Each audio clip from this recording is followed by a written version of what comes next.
Ga-request na si Sir guys nga iya hadang paturukan og vitamins ang iyang mga baktin.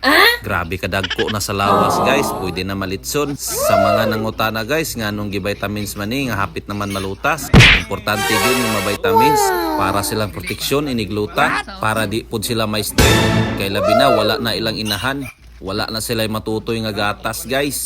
Aron abtik pod sa ilahang kaon. Sa mga nangutana guys, 33 days old ni mga baktin gikan pagkatawo.